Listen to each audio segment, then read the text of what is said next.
But now we start walking this fine line of what I see as like arm drag, which is your arm just kind of being a little bit tardy in relation to when you fully anchor down into anchor point. Okay.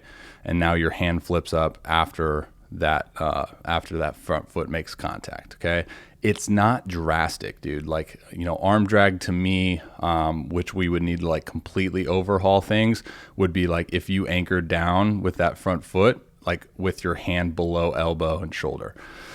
You're pretty much midline. What I kind of teach in terms of positioning and timing in relation to when that front foot fully anchors into the ground is the hand above the elbow and shoulder, and then the elbow a little bit below the shoulder or in line like you are here.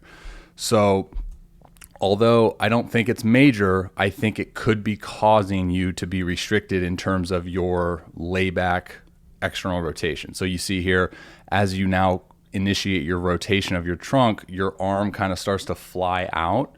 And that's what I would say is kind of like a disconnection. And now this is you, and this is all of the layback that you have. All right. So this to me is like the whole conversation of like arm speed and leveraging the hand, and how essentially arm drag and disconnection can lead to a limited amount of layback external rotation, because you're just not positioning that hand in the best possible position to influence a greater rate of that acceleration with the hand. So again, like it's super minor in terms of the positioning difference that we want. But let's show you. Kluber's another good example. Okay, so very similar, like I said, with the forward momentum. Very similar arm action. They'll drop here. Now we initiate our scap retraction.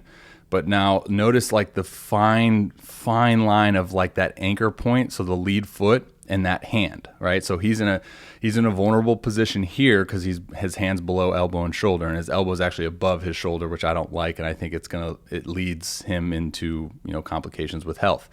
But now he flips that hand up right at the timing of which he's really anchoring down, right? So this frame here is like first front foot contact, and now this frame here is when he anchors in. So this is what I'm looking at. So now, since he flips up at that right time, now he's in that optimal posture essentially to now leverage the hand to influence a greater rate of acceleration with the arm by way of rotational energy from segmentation of the lower body, upper body, which you do pretty well. And now you can see that since he has all this rotational energy and he's in that right posture, inside 90 connected, now he goes into his throw, and look how much more layback that he has. It's like a catapult, right? So if we have more backwards essentially to pull that catapult back, it's going to go more forward, right? So with you, I just see that that disconnection, that arm drag is kind of leading you into a limited amount of layback here.